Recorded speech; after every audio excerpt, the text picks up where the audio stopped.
इस कहानी की शुरुआत होती है चिल्ली से, जहाँ पर हमें चिल्ली के एक रिमोट एरिया को दिखाया जाता है। यहाँ पर एक बहुत बड़ी माइन है। आसपास रहने वाले सभी लोग इस माइन में काम करके अपना गुजर बसर करते हैं। और आज 5 अगस्त सन 2010 को दिखाया जाता है कि गांव के कुछ लोग एक बार फिर से हर रोज की तरह माइन के अंदर काम करने के लिए जा रहे हैं। वहीं दूसरी तरफ माइन के इंजीनियर को यानी कि सेफ्टी ऑफिसर को दिखाया जाता है, जो माइन के ओनर के पास जाता है और उसे बताता है कि मुझे माइन के अंदर कांच का एक टुकड़ा मिला। दरअसल जब ये पहाड़ों को जमीन को खोदते हैं तो वहाँ पर जानबूझकर कांच के टुकड़े लगा देते हैं ताकि जमीन के अंदर अगर कोई भी पत्थर खिसके तो कांच टूट जाए और उन्हें पता चल जाए। वो कहता है कि हमें माइन का काम बंद कर देना चाहिए, लेकिन माइन का जो ओनर होता है वो कहता है कि हम ऐसा नहीं कर सकते, तुम्हें काम को चालू रखना होगा। वहीं दूसरी तरफ हमें उस ट्रक को दिखाया जाता है जिसमें 33 लोग माइन के अंदर गाड़ी से चले जाते हैं। ये माइन इतनी बड़ी होती है कि इन्हें अपनी जगह में पहुंचने में कई घंटे लग जाते हैं और अब ये जमीन से 1700 फीट नीचे है। लेकिन कुछ ऐसे भी माइनर्स हैं जो इनसे भी 600 फीट नीचे हैं। पिछले 10 सालों में इन्होंने जमीन को बहुत अंदर तक खोद दिया है। वहीं सेफ्टी ऑफिसर को दिखाया जाता है, जब वो माइन के अंदर आता है तो उसे वहाँ पर कांच के और भी कई सारे टुकड़े दिखते हैं, जिसे देखकर वो डर जाता है और तभी उसे दीवार पर एक बहुत बड़ी दरार भी दिखती है। लेकिन वो कुछ भी नहीं कर सकता, वो काम नहीं रोक सकता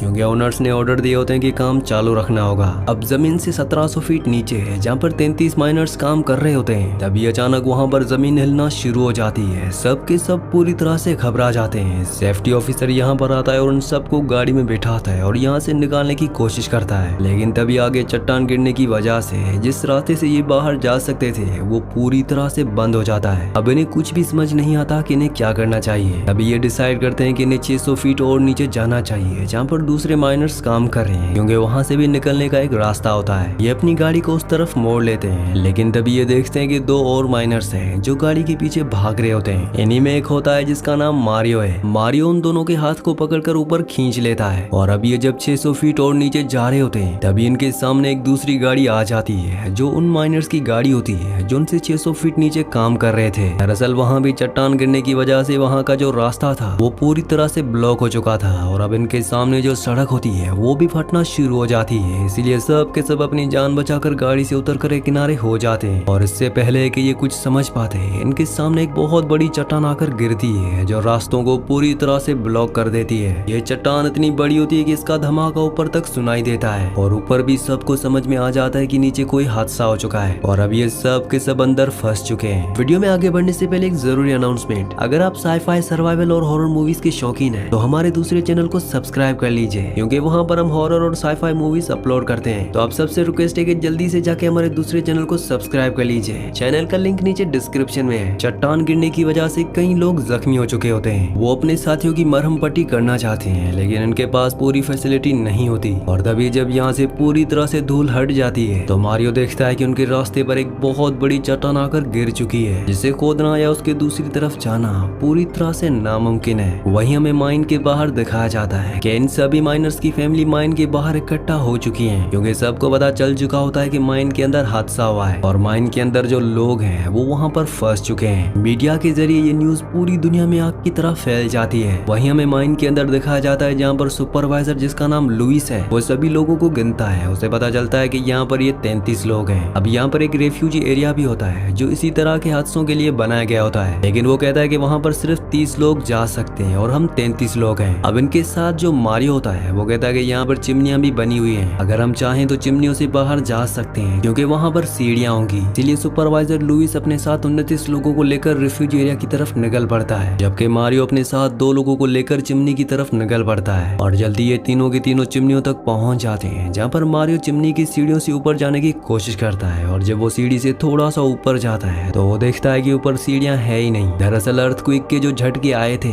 शायद उस वजह से सीढ़ियां पूरी तरह से टूट चुकी हैं और अब ये तीनों के तीनों यहाँ पर हताश हो जाते हैं। वहीं 30 लोगों को दिखाया जाता है जो रिफ्यूजी एरिया तक पहुंच जाते हैं। वहाँ पर वो देखते हैं कि उनके लिए खाने की सप्लाई वहाँ पर बहुत कम होती है और ना ही इनके पास दवाइयाँ होती है और अब मारियो भी अपने साथियों के साथ उसी रिफ्यूजी एरिया में पहुंच जाता है। इन सब को नहीं पता कि इन्हें कोई यहाँ पर बचाने आएगा भी कि नहीं, क्योंकि ये सब के सब जमीन से बहुत नीचे होते हैं। अब जब ये सब अपनी सोचों में डूबे होते हैं कि तभी एक बार फिर से यहाँ पर जमीन हिलना शुरू हो जाती है। सबकी सांसें थम जाती हैं। इन्हें लगता है कि अब इनकी जिंदगी का अंत आ चुका है। इन्हें अपने आगे अंधेरे के अलावा और कुछ भी नहीं दिखता और ये सब के सब गॉड से प्रेयर करते हैं और तभी अर्थक्वेक अपने आप ही रुक जाता है। वहीं माइन के बाहर दिखाया जाता है जहाँ पर इन 33 लोगों की फैमिली पुलिस वाले आ चुके हैं। वो माइन के लोगों से ऑफिसर से पूछना चाहते हैं कि अंदर क्या हो रहा है, लेकिन वो अपनी गन निकाल कर उन सबको भगाने की कोशिश करते हैं। पर वो लोग वहाँ से नहीं जाना चाहते क्योंकि उनके अपने माइन के नीचे फंसे हुए हैं, इसलिए ये वहाँ पर शोर करना शुरू कर देते हैं और बाहर पूरी रात खड़े रहते हैं। अगली सुबह हमें एक माइन ऑफिसर को दिखाया जाता है जो चिली के प्रेसिडेंट के पास जाता है और उन्हें बताता है कि माइन के अंदर कई लोग फंस चुके हैं, हमें उनकी मदद करनी चाहिए। प्रेसिडेंट कहता है कि ये काम माइन के ऑनर्स का है। दरअसल ये सारी की सारी माइंस प्राइवेट होती हैं, लेकिन माइन ऑफिसर कहता है कि उनके पास इतनी एडवांस मशीनें नहीं है जिससे वो लोगों को बचा सकें। आपको उनके लिए कुछ करना चाहिए। अगर आप उन सभी लोगों को बचा लेते हैं तो इंटरनेशनली आपका नाम होगा, क्योंकि ये खबर पूरी दुनिया में फैल चुकी है। प्रेसिडेंट को माइन ऑफिसर की ये बात सही लगती है और वो कहता है कि तुम उन्हें बचाने के लिए कुछ भी करो। अगली सुबह दिखाया जाता है कि माइन ऑफिसर उस माइन के बाहर पहुंच जाता है जिस माइन के अंदर 33 लोग फंसे हुए हैं। वहाँ पर वो उन सभी की फैमिलीज को यकीन दिलाता है कि वो उन सबको बचा लेंगे। और अब वो अंदर माइन के ओनर के पास जाता है और कहता है कि हमें उन 33 लोगों को बचाना होगा, लेकिन माइन का ओनर कहता है कि ऐसा नहीं हो सकता, अंदर बहुत बड़ा हादसा हुआ है, मुझे नहीं लगता कि अंदर कोई भी बचा होगा। और जिस जगह जमीन की जिस गहराई पे वो सब काम कर रहे थे वहाँ तक पहुँचना पूरी तरह से नामुमकिन है। वैसे भी वहाँ पर सिर्फ 3 दिनों का खाना है और हमें वहाँ पहुँचने में कई महीने लग जाएंगे, और तब तक अगर हम वहाँ पहुँच भी गए तो वो सब के सब भूख से मर चुके होंगे। और अब मिनिस्टर ऑफ माइन यानी कि माइन ऑफिसर को भी यकीन हो जाता है कि माइन का जो ओनर कह रहा है वो बिल्कुल सही कह रहा है। वो बाहर जाता है और लाउड स्पीकर पर सबको कहता है कि हम इस ऑपरेशन को शुरू नहीं कर सकते क्योंकि अंदर कोई भी जिंदा नहीं होगा।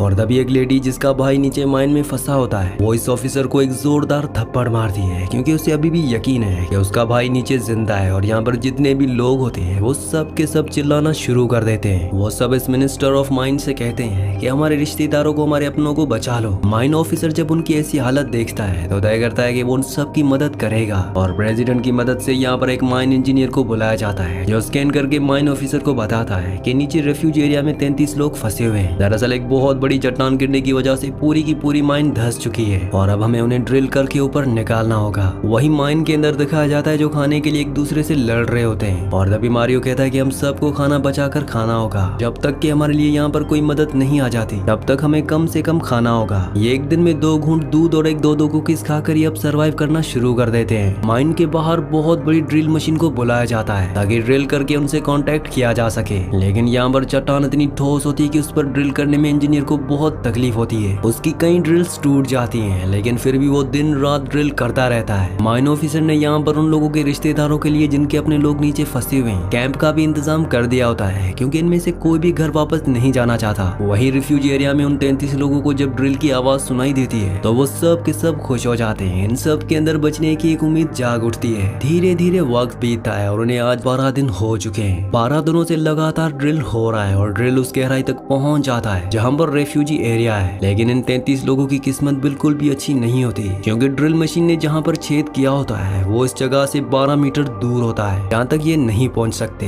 यानी कि इतने दिनों की जो मेहनत थी वो पूरी तरह से बेकार हो गई। साथ ही अब इन 33 लोगों का खाना लगभग पूरी तरह से खत्म हो चुका है। बस अब इनके पास एक और दिन का खाना बचा है। वही इंजीनियर भी अपने पूरे हथियार डाल देता है। वो कहता है कि चट्टान बहुत मजबूत है और दोबारा ड्रिल नहीं किया जा सकता। हालांकि माइन मिनिस्टर उसे कन्विंस करने की कोशिश करता है कि तुम्हें उनकी मदद करनी चाहिए, उनकी फैमिलीज बाहर है, उनकी हमसे बहुत उम्मीदें हैं। लेकिन इंजीनियर उसकी बात का कोई जवाब नहीं देता और वहाँ से चला जाता है। रात को एक बार फिर से इंजीनियर माइन मिनिस्टर के पास आता है और वो कहता है कि हम एक बार फिर से ड्रिल करेंगे। और अब ये दूसरी जगह से ड्रिल करना शुरू कर देते हैं। ठोस चट्टान की वजह से इन्हें ड्रिल करने में बहुत मुश्किल आ रही होती है। वही माइन के अंदर दिखाया जाता है जो सब के सब पूरी तरह से हताश हो चुके हैं। ये सब के सब अब मौत का इंतजार कर रहे होते हैं, क्योंकि इनका खाना कई दिन पहले खत्म हो चुका है। मारियो जब लेटा होता है तभी उसके ऊपर एक पानी की बूंद गिरती है। दरअसल ऊपर से जो दूसरा ड्रिल किया था वो बिल्कुल सही जगह पर हुआ होता है, जिस वजह से ड्रिल यानी कि छेद उस जगह हो जाता है जहाँ पर ये 33 लोग फंसे हुए हैं। और जब ये ड्रिल को यानी कि छेद को देखते हैं तो सब के सब खुश हो जाते हैं और उनके अंदर एक बार फिर से जीने की उम्मीद जाग उठती है। अब ड्रिल का जो सिरा नीचे यानी कि रिफ्यूजी एरिया में आया होता है ये इस पर जोर जोर से मारना शुरू कर देते हैं। ऊपर जो माइन मिनिस्टर होता है वो उसे सुन लेता है। साथ ही ये ड्रिल के मुंह पर एक नोट भी बना देते हैं जिसमें मैसेज लिखते हैं कि हम सब यहाँ पर जिंदा हैं। और जब ड्रिल की रोड को ऊपर खींचा जाता है तो वो नोट सब पढ़कर बहुत खुश हो जाते हैं। इन लोगों के जितने भी रिश्तेदार बाहर होते हैं उन सब की आंखों में आंसू आ जाते हैं, क्योंकि ये सब भी उम्मीद खो बैठे थे। लेकिन अब भी इन्हें यकीन है कि इनके अपनों को बचा लिया जाएगा। मीडिया के जरिए ये बात पूरी दुनिया में फैल जाती है और अब अलग अलग कंट्री से कई लोग इनकी मदद के लिए यहाँ पर पहुंच जाते हैं। नासा इनके लिए एक खास ट्यूब भेजती है, जिस ट्यूब के जरिए इन तक नीचे खाना, पानी और जरूरत की चीजें भेजी जाती हैं। साथ ही इन्हें वीडियो कॉल से कनेक्ट भी किया जाता है, जिससे अंदर फंसे सभी लोग अपने अपने लोगों से बाहर बात करते हैं। साथ ही चिल्ली के जो प्रेसिडेंट होते हैं वो भी उन 33 लोगों से बात करते हैं। वो उन्हें यकीन दिलाते हैं कि इस बार जो क्रिसमस आएगा तुम अपनी फैमिली वालों के साथ मनाओगे, जिससे सब के सब बहुत खुश हो जाते हैं। अब जो ऊपर इंजीनियर होता है वो उन 33 लोगों को बाहर निकालने के लिए, बचाने के लिए 3 अलग अलग प्लेन्स बनाता है, ताकि अगर 1 या 2 प्लेन खराब भी हो जाए तो तीसरे प्लेन से इन्हें बचाया जा सके। अब इन्हें बचाने के लिए काम शुरू किया जाता है, लेकिन जल्दी इनका प्लेन 1 और प्लेन 2 पूरी तरह से खत्म हो जाते हैं, यानी कि वो पूरी तरह से फेल हो चुके हैं। और अब इनके पास प्लेन 3 बचा हुआ है, जिसमें इन्हें काफी मुसीबतों का सामना करना पड़ता है। लेकिन इंजीनियर एक बार फिर से उस प्लेन को शुरू करके अपने काम को एक बार फिर से शुरू कर देता है। पर अब बड़ी मुश्किल ये होती है कि जो चट्टान नीचे माइन के ऊपर गिरी थी, अब वो धीरे धीरे नीचे खिसक रही है, यानी कि जल्द से जल्द इन सबको ऊपर लाना होगा, नहीं तो ये सब के सब चट्टान के नीचे दब जाएंगे।